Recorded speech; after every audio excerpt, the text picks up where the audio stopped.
നമുക്ക് എല്ലാവർക്കും വളരെയധികം ഇഷ്ടപ്പെട്ട ഒരു ഗായികയാണ്. പുതുപുത്തൻ ആശയങ്ങളെല്ലാം സംഗീത ലോകത്തിലേക്ക് സംഭാവന ചെയ്യാനായി ആഗ്രഹിക്കുന്ന, അത് ചെയ്തുകൊണ്ടിരിക്കുന്ന നമുക്ക് പ്രിയങ്കരിയായിട്ടുള്ള Sithara Krishnakumar. Sithu, welcome to Sunday funday. Thank you so much. എവിടുന്നോ യാത്ര കഴിഞ്ഞിട്ട് വരണ വരവാണ്. നല്ല ക്ഷീണുണ്ട്, കണ്ണിൽ ക്ഷീണം. പക്ഷെ പാട്ടിൽ ആ ക്ഷീണമൊന്നും ബാധിക്കണേ ഇല്ല. നല്ല ഉഷാറായിട്ട് അടിപൊളിയായിട്ട് ഓരോ പ്രൊജക്റ്റിൽ നിന്ന് അടുത്ത പ്രൊജക്റ്റിലേക്ക് ഇങ്ങനെ പോയിക്കൊണ്ടിരിക്കുക. ഈ സമയത്ത് ഒരു ഇത്തിരി കൗതുകത്തോടു കൂടിയുള്ള ചോദ്യമാണ്, ഡാൻസ് ഇനി ചെയ്യാൻ തുടങ്ങുമോ? ഡാൻസ് ചെയ്യാൻ തുടങ്ങിയിട്ടുണ്ട്.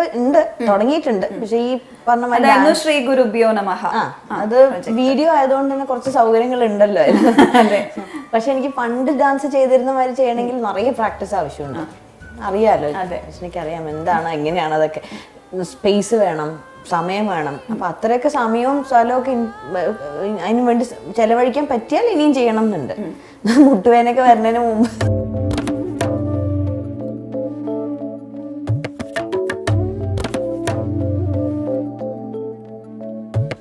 വിനോദിനി ടീച്ചറിന്റെ സ്റ്റുഡന്റ് ആണ് അല്ലെ, കോഴിക്കോട് യൂത്ത് ഫെസ്റ്റിവലുകളിൽ തിളങ്ങി നിന്ന് കലാതിലകൊക്കെ ആയിട്ട്. എനിക്കിപ്പോഴും ഓർമ്മയുണ്ട്, ഞാൻ ജനാർദ്ദന മാസ്റ്റർ സ്റ്റുഡന്റ് ആയിരുന്ന സമയത്ത് മഞ്ജു ഒക്കെ കുറെ ഇങ്ങനെ പേര് പറഞ്ഞു അങ്ങനെയുള്ള അറിവാണ്. പിന്നെ പെട്ടെന്നൊരു സുപ്രഭാതത്തില് ഈ പാടാൻ തുടങ്ങി എന്ന് പറഞ്ഞപ്പോ ഞാൻ തന്നെ ഇങ്ങനെ അപ്പൊ ഡാൻസ് ഇല്ലേ എന്നൊക്കെ ഇങ്ങനെ ആലോചിച്ചോണ്ടിരിക്കുകയായിരുന്നു. അപ്പൊ തീർച്ചയായിട്ടും സ്പേസ് കിട്ടട്ടെ, അതെ, വരണതിന് മുമ്പ് തന്നെ ചെയ്യാൻ പറ്റട്ടെ. അതിനിടയ്ക്ക് മ്യൂസിക് കമ്പോസിഷനും ചെയ്തു സിനിമയ്ക്ക് വേണ്ടി. അത് ഉടലാഴം എന്ന് പറഞ്ഞൊരു സിനിമയും പിന്നെ കഥ പറഞ്ഞ കഥ എന്നുണ്ട്. ഒരെണ്ണം ഞാൻ ഒറ്റയ്ക്ക് ചെയ്തു, മറ്റത് മിഥുൻ ജയരാജ് എന്ന് പറഞ്ഞ ഒരു ഫ്രണ്ടും ഞാനും കൂടെ ഒരുമിച്ച് വർക്ക് ചെയ്തു. ഓക്കെ, അത് ഇനി കണ്ടിന്യൂ ചെയ്യാൻ ഉണ്ടോ? എന്താണ് ഒരു ഡിഫറൻസ് തോന്നിയിട്ടുള്ളത്? സിനിമയുടെ കോമ്പോസിഷൻസ്, സിനിമയ്ക്ക് വേണ്ടി പാട്ടുണ്ടാക്കാന്ന് പറഞ്ഞാൽ ആ ഒരു മീഡിയത്തിനെ കോംപ്ലിമെന്റ് ചെയ്യണതായിരിക്കണം പൂർണ്ണമായിട്ട് നമ്മുടെ വർക്ക് എന്ന് പറയുന്നത്. അപ്പൊ സിനിമ എന്ന് പറഞ്ഞാൽ പല ആളുകളുടെയും കൂടി ആലോചനയാണ്. അപ്പൊ അതിന് എത്രമാത്രം നമുക്ക് താങ്ങി നിർത്താൻ പറ്റും. അതൊരു സിനിമയുടെ പാട്ടുകൾ അങ്ങനെയാണുള്ളത്. അപ്പൊ അങ്ങനെ നിർത്താൻ പറ്റുന്ന രീതിയിലുള്ള വർക്കുകൾ എത്ര ഞങ്ങൾക്ക് ചെയ്യാൻ പറ്റും എന്ന് അറിഞ്ഞുകൂടാ. അത് പൂർണ്ണമായിട്ടും കൺവിൻസ് ചെയ്ത സുഹൃത്തുക്കൾക്ക് വേണ്ടിയിട്ട് ഇതുവരെ വർക്ക് ചെയ്തിട്ടുള്ളൂ. അപ്പം ഇനിയും എനിക്ക് തോന്നുന്നു അങ്ങനെയൊക്കെ വളരെ കംഫർട്ടബിൾ ആയിട്ട് അവർക്കും നമുക്കും കൂടി വർക്ക് ചെയ്യാവുന്ന സ്പേസ് വരുമ്പോൾ ചിലപ്പോൾ ചെയ്തേക്കും. വേറൊരു പ്രൊജക്റ്റ് ആണ് പ്രൊജക്ട് മലബാരിക്കസ്. അതിനെ പറ്റി അവിടെയാണ് ഈ കോമ്പോസിഷൻസ് എന്ന് പറയുന്ന ഒക്കെ ഈ ഇൻഡിപെൻഡന്റ് ആയിട്ടുള്ള വർക്കുകൾ ചെയ്യണം എന്നുള്ള കുറേ നാളത്തെ ആഗ്രഹങ്ങളൊക്കെ കൂടി കമ്പൈൽ ചെയ്ത് ഒരുമിച്ച് കൊണ്ടുവന്ന ഒരു ഐഡിയ ആണ് പ്രോജക്ട് മലബാരിക്കസ് എന്ന് പറയുന്നത്.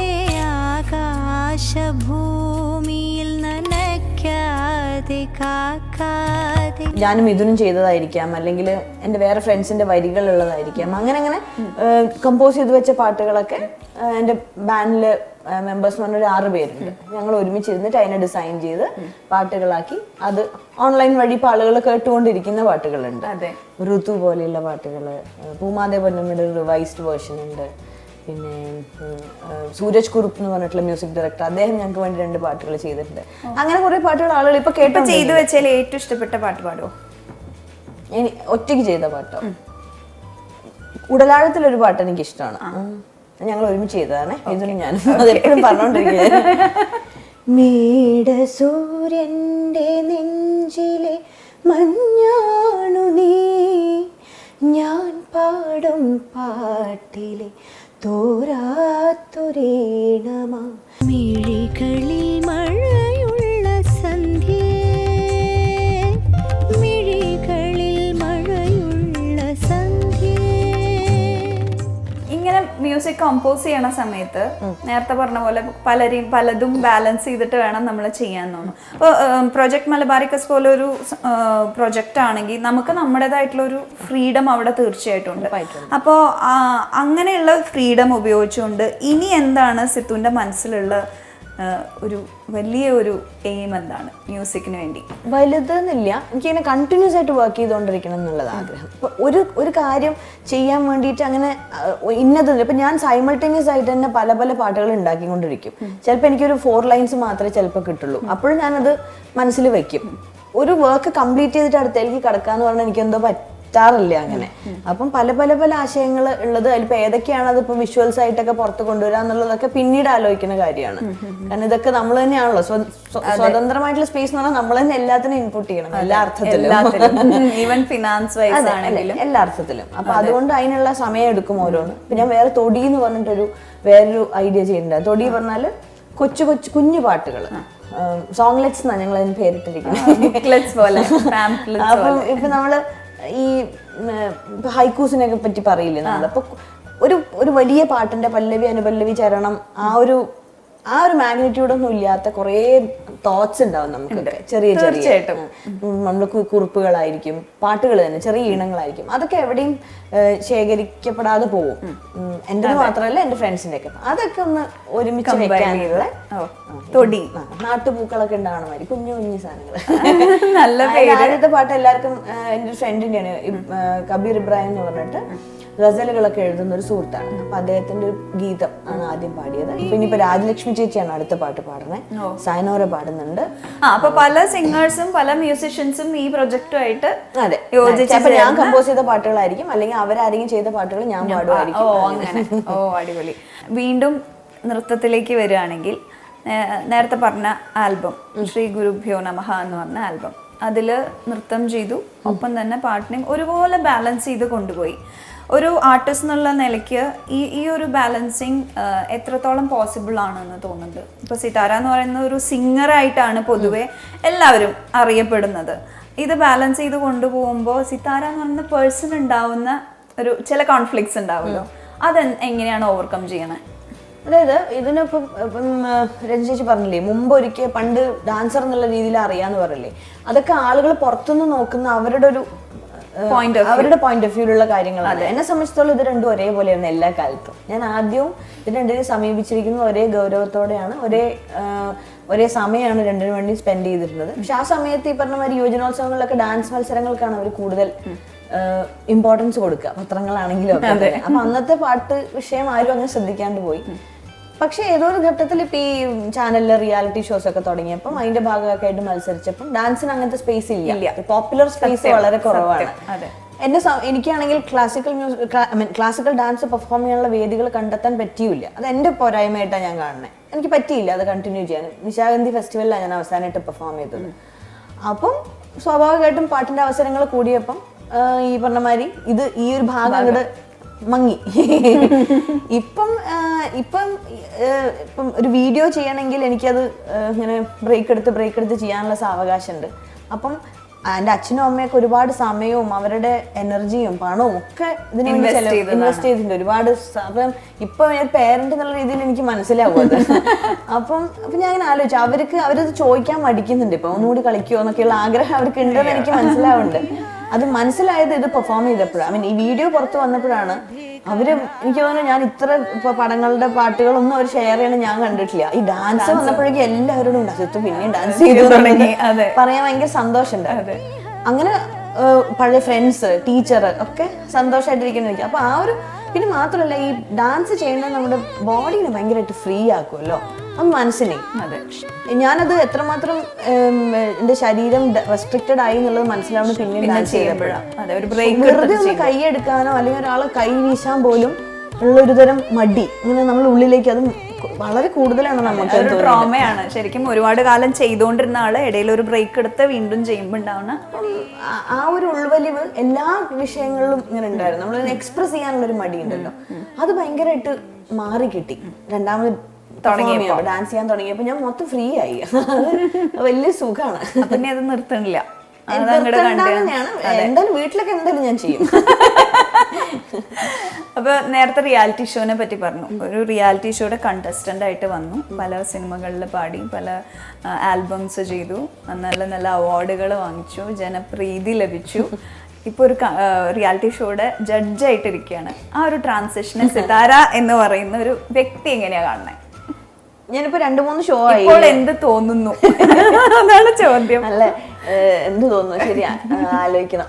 ഞാനിങ്ങനെ ഇപ്പൊ 2-3 ഷോസിലായി ഇങ്ങനെ ഇപ്പൊ ജഡ്ജിങ് പാനലിന്റെ ഭാഗമായിട്ടിരിക്കുന്നത്. അപ്പൊ ആദ്യമായിട്ട് ഇത് എന്നോട് പറഞ്ഞപ്പോ എനിക്ക് നല്ല കൺഫ്യൂഷൻ ഉണ്ടായിരുന്നു, എങ്ങനെയാണ് ഞാൻ പോയിരുന്നിട്ട് എന്താ ഞാൻ ചെയ്യേണ്ടതെന്നുള്ളത്. പക്ഷെ എനിക്ക് തോന്നിയൊരു കാര്യം എന്താ വെച്ചാൽ, പലപ്പോഴും കുട്ടികളുടെ പരിപാടികളാണ് ഞാൻ ഇരുന്നിട്ടുള്ളത്. അപ്പൊ ഈ കണ്ടസ്റ്റന്റ് എന്നുള്ള രീതിയിൽ ജീവിതത്തിന്റെ ഒരു പ്രധാന പങ്ക് ചെലവഴിച്ച ഒരാളാണ് ഞാൻ. അപ്പൊ അവിടെ നിൽക്കുന്ന ഒരാളുടെ മാനസികാവസ്ഥ, അവര് എന്തൊക്കെ തരത്തിലുള്ള ഈ പ്രാക്ടീസ് സീസണുകളിലൂടെയാണ് കടന്നു പോകുന്നതെന്നൊക്കെ എനിക്ക് ശരിക്കും അറിയാം. അപ്പൊ എനിക്ക് പൂർണ്ണമായിട്ട് ബോധ്യമുള്ളൊരു സ്ഥലം എന്താണെന്ന് ചോദിച്ചാൽ ഒരുപക്ഷെ എനിക്ക് ഏറ്റവും ഉറപ്പിച്ച് പറയാൻ പറ്റുന്നത് അതാണ്. ഒരു മത്സരാർത്ഥിയായിട്ട് ഒരാളുടെ വിവിധ തലങ്ങളിലൂടെയുള്ള യാത്ര, സൈക്കോസിന്റെ പല അവസ്ഥാന്തരങ്ങളിലൂടെ കടന്നു പോയിട്ടുണ്ട് ഞാൻ. അപ്പം അതും അറിയുന്നത് കൊണ്ട് തന്നെ ഒരു എനിക്കൊക്കെ ജഡ്ജിങ് പാനലിൽ കിട്ടിയിട്ടുള്ള ആളുകളിൽ പലരും അവരുടെ എക്സ്പീരിയൻസിന്റെ ഒരു വലിയ പങ്ക്, വർഷങ്ങളുടെ എക്സ്പീരിയൻസ് ആണ് ഈ കമന്റ്സ് ആയിട്ട്, ചെറിയ ചെറിയ കമന്റ്സ് ആയിട്ട് ക്യാപ്സ്യൂൾ പരുവത്തിൽ നമുക്ക് തന്നിരുന്നത്. വളരെ ഹെൽപ്ഫുൾ ആയിട്ടുണ്ട്.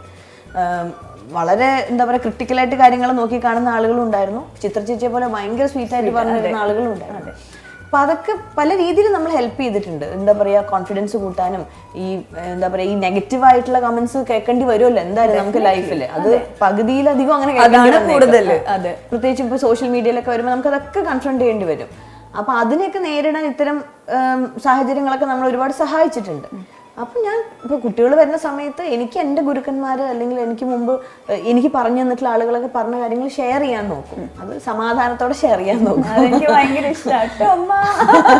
അപ്പം ഉണ്ട് അത്. പ്രത്യേകിച്ച് കുട്ടികളാകുമ്പോൾ നമ്മളിങ്ങനെ അത്ഭുതത്തോടെ നോക്കിയിരിക്കും. പുതിയ പുതിയ ടാലന്റുകൾ എന്ന് പറഞ്ഞു കഴിഞ്ഞാൽ ഒരു പേടിയില്ലാണ്ട് ഒരു പരിഭ്രമം ഇല്ലാണ്ട് കാര്യങ്ങൾ അവതരിപ്പിക്കുന്ന കാണുമ്പോൾ അതിലൊരു ഇൻസ്പിറേഷൻ വേറെ ഉണ്ട് കിട്ടാൻ. നേരത്തെ സോഷ്യൽ മീഡിയ എന്ന് പറഞ്ഞപ്പോൾ പെട്ടെന്ന് ഒരു കാര്യം ഓർമ്മ വന്നതാ. സിതാര കൃഷ്ണകുമാർ എന്ന് പറയുന്ന ഇൻസ്റ്റ ഐഡിയിൽ singer and something else too. എന്താണ് ഈ സംതിങ് എൽസ് ടു? ഇപ്പൊ പറയാം, ആ ഭാഗമല്ലേ കൂടുതൽ എന്നുള്ളത് നമ്മളൊരു ഒരു ചെറിയ ഭാഗം മാത്രമല്ലേ. ആ ഭാഗങ്ങളിൽ സിതാര എന്തൊക്കെയാണ്? പലതും അറിഞ്ഞതും അറിയാത്തതും.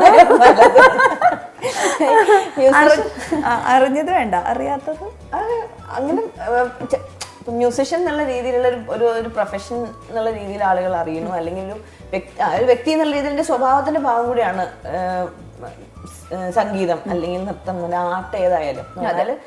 കലാകാരൻ അങ്ങനെ അതും കൂടി ലൈഫ് സ്റ്റൈലാണ്. അതെ. അപ്പം അതിൻ്റെതായിട്ടുള്ള കുറെ പോസിറ്റീവ്സും നെഗറ്റീവ്സും നമ്മുടെ സ്വഭാവത്തിലും ഉണ്ടായിരിക്കും.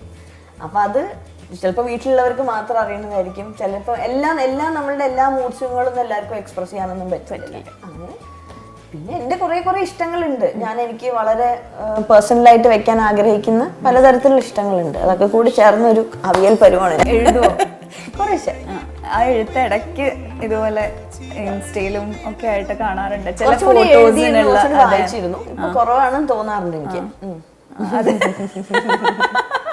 അതുകഴിഞ്ഞിട്ട് ഉള്ളി തന്നെ ശരിയാണല്ലോ. ഞാൻ കാലിക്കറ്റ് യൂണിവേഴ്സിറ്റിയിലാണ് എന്റെ മാസ്റ്റേഴ്സ് ഒക്കെ ആദ്യത്തത് ചെയ്തത്. അപ്പൊ അവിടെ എനിക്ക് നല്ല കുറെ സുഹൃത്തുക്കൾ ഉണ്ടായിരുന്നു. ഈ യൂണിവേഴ്സിറ്റിയിൽ പഠിക്കുമ്പോഴൊരു ഇതെന്താ എനിക്കറിയാം, യൂണിവേഴ്സിറ്റി പഠിക്കുമ്പോൾ ആവശ്യമില്ലാത്തൊരു ജാട കയറി കലാതിലകൊക്കെ അല്ല. അവിടെ എന്താ യൂണിവേഴ്സിറ്റി പ്രായം കുറഞ്ഞ ആളുകൾ എന്ന് പറയുന്നത് PG മാസ്റ്റേഴ്സ്. കോളേജിലാണെങ്കിൽ അവരാണ് ഏറ്റവും മുതിർന്നത്. നമ്മൾ കാണുന്ന ഫുൾ MPhil PhD ചെയ്യുന്നത് പോസ്റ്റ് ഡോക്ടറൽ ചെയ്യണവരെ മാത്രമാണ്. വെറുതെ ഒരു പിന്നെ അവിടെ നിന്ന് ഇറങ്ങുമ്പോഴാണ് മനസ്സിലാവുന്ന ഒരു കാര്യമില്ല എന്നുള്ളത്. പക്ഷെ അങ്ങനെ കുറെ ഇന്ററാക്ഷൻസും അങ്ങനെ കുറെ നല്ല സ്പേസുകൾ ഉണ്ടായിരുന്നു. പൊളിറ്റിക്കലായിട്ടും എന്താ പറയുക സാംസ്കാരികമായിട്ടുള്ള കൾച്ചറലായിട്ടുള്ള ഒരുപാട് സ്പേസുകൾ ഉണ്ടായിരുന്നു ഇന്ററാക്ഷനുള്ള. ഇപ്പൊ അത് വളരെ കുറഞ്ഞു എന്ന് പറയാം. അങ്ങനത്തെ സുഹൃത്തുക്കളെയൊക്കെ കാണുമ്പോഴാണ് ഞാൻ ആ കാലം മിസ് ചെയ്യുന്നുണ്ടെന്ന് എനിക്ക് തോന്നുന്നത്. അത് തിരിച്ചു പിടിക്കണ്ടേ? അതിങ്ങനെ ഈ ഓൺലൈൻ വഴിയുള്ള പിടുത്തം മാത്രമേ ഉള്ളൂ. ഒരു സുന്ദര കിസ രണ്ടു മനം തമ്മിലിഴച്ചേർന്നൊരു പിസ. എല്ലാ ആർട്ടിസ്റ്റിനും അവനവൻ്റെ ഒരു സ്പേസ് മനസ്സിലാക്കിയിട്ടുണ്ടെങ്കിൽ തീർച്ചയായിട്ടും ഒരു സ്പെഷ്യൽ ഇൻട്രസ്റ്റ് ഉണ്ടാവും. അത് ഏതിനോടാ കൂടുതൽ തോന്നിക്കണം? എൻ്റെ ക്ലാസിക്കൽ ട്രെയിനിങ് ഞാൻ സീരിയസ് ആയിട്ട് പെർസ്യൂ ചെയ്യുന്ന കാലം മുതൽ ഞാൻ ഹിന്ദുസ്ഥാനി ക്ലാസിക്കലാണ് എടുക്കുന്നത്. അപ്പം അതിൻ്റെ ഒരു കൈവഴിയാണല്ലോ ഗസൽസ് എന്ന് പറയുന്നത്. ആ രീതിയിലാണ് അത് അവതരിപ്പിക്കാനുള്ളൊരു എൻ്റെ ഇഷ്ടം എന്ന് പറയുന്നത്. അത് വലിയൊരു സ്ഥലമാണ്, വലിയൊരു ഇടമാണ്. അവിടെ എല്ലാ പാട്ടുകളുടെ ആ ഭാഷ പഠിച്ച് അറിഞ്ഞു പാടുക എന്ന് പറഞ്ഞാൽ പോസിബിൾ അല്ല. ആ പാടുന്ന പാട്ടുകളുടെ അർത്ഥം അറിയാം എന്നുള്ളത് മാത്രം. ഞാൻ ഡൽഹിയിൽ ഉറുദു ഫെസ്റ്റിന് ഞാൻ പെർഫോം ചെയ്തിട്ടുണ്ടായിരുന്നു. അപ്പൊ അവിടെ ചെല്ലുമ്പോൾ ഞാൻ ഭയങ്കര ഭയപ്പാടോട് കൂടിയിട്ടാണ് അവിടെ ഇരുന്നത്. കാരണം ഉറുദുവിലാണ് എല്ലാം സംസാരിക്കുന്നത്. സംസാരം അനൗൺസ് ചെയ്തൊക്കെ അതിൻ്റെ ഇടയിൽ സിത്താര എന്ന് പറയുമ്പോൾ മാത്രം എനിക്ക് മനസ്സിലാവുന്നുണ്ട്. അപ്പോഴാണ് നമ്മളുടെ ആ ഒരു ഡെഫിഷ്യൻസി ഉണ്ടല്ലോ. നമുക്ക് പാടുന്ന പാട്ടുകളെ കുറിച്ച് ധാരണയുണ്ട്, വാക്കുകളൊക്കെ കോമൺ ആയിട്ട് വരുന്നത് പഠിച്ചു വെക്കുന്നല്ലാണ്ട് ഇത് ആ ഭാഷയെ സെലിബ്രേറ്റ് ചെയ്യുന്ന സ്ഥലത്ത് പോയിട്ട് പാടാന്ന് പറഞ്ഞത് നമുക്ക് കിട്ടിയ ഏറ്റവും വലിയൊരു ഭാഗ്യങ്ങളിലൊന്നായിരുന്നു. ഇപ്പൊ ഞങ്ങൾ ആ മ്യൂസിഷ്യൻസ് ഞങ്ങൾ കൂടെ ഉണ്ടായിരുന്ന എല്ലാവരും പറയും. പക്ഷെ അവരത് പറഞ്ഞു സൗത്ത് നിന്നാണ്, അപ്പൊ അതിന്റെ പരിമിതികളെ നിങ്ങൾ അറിഞ്ഞുകൊണ്ട് കേൾക്കണം എന്ന് പറഞ്ഞിട്ട് അവര് നമ്മുടെ കൂടെ ഓരോ പാട്ടും പാടുന്നത് കാണുകയാണ് ചേച്ചി. ഇങ്ങനെ നോക്കുമ്പോൾ അവര് കൂടെ പാടും. ദൈവമേ പാടണം, ഓരോ പാട്ടും അവർ മുഴുവൻ അറിയാം വരികളൊക്കെ. അതൊരു നല്ല എക്സ്പീരിയൻസ് ആയിരുന്നു. അത് ആ ഇഷ്ടം മുന്നോട്ട് പോകുന്നുണ്ട്. പക്ഷെ ഞാനിപ്പം എനിക്ക് ഏറ്റവും കൂടുതൽ എക്സ്പ്രസ് ചെയ്യാൻ ഇഷ്ടമുള്ള കാര്യങ്ങൾ എന്താണെന്ന് ചോദിച്ചാൽ അതെല്ലാം കൂടി ചേർത്തതാണ് ഈ മലബാരിക്കസ് എന്ന് പറഞ്ഞിട്ടുള്ളൊരു പ്രോജക്റ്റ്. അതിനകത്താണ് ഒരു പക്ഷെ ഞാൻ ഏറ്റവും സത്യസന്ധമായി അല്ലെങ്കിൽ ഏറ്റവും എനിക്ക് ഉറപ്പുള്ള ചില കാര്യങ്ങളുണ്ടല്ലോ അതിനെ കൊണ്ടുപോയി ചെന്ന് അവതരിപ്പിക്കാനുള്ള ഇടമായിട്ടാണ് ഞാൻ അതിനെ കാണുന്നത്. ഒറ്റ കാര്യം കൂടി, സൺഡേസ് എങ്ങനെയാണ് ഫൺ ഡേ ആക്കണേ? സൺഡേന്നൊന്നും എനിക്ക് തിരിച്ചറിയാനും കൂടി സന്തോഷം അത് കേട്ടതില്ല. ഞാൻ സൺഡേ എങ്ങനെയാണ് പൊതുവെ എങ്ങനെയുള്ള ദിവസത്തിനാണ് ഫൺ ഡേയ്സ് എന്ന് പറയണത്? വീട്ടിൽ വെറുതെ കിട്ടുന്ന ദിവസം. ഇന്ന് അത്തരത്തിലുള്ളൊരു ദിവസമാണ് എനിക്ക്. അപ്പം അത് ഞാൻ ഇങ്ങനെ ചെലവഴിക്കാൻ തീരുമാനിച്ചു. അപ്പോൾ ഫൺ ഡേയ്സ് മാത്രമല്ല, വെറുതെ ഇരിക്കുന്ന ഫൺ ഡേയ്സ് മാത്രമല്ല, മ്യൂസിക് പാടിയിട്ടുള്ള ഫൺ ഡേയ്സും ഉണ്ടാവട്ടെ. എല്ലാ ആശംസകളും. അടിച്ചു പൊളിക്കും. So much.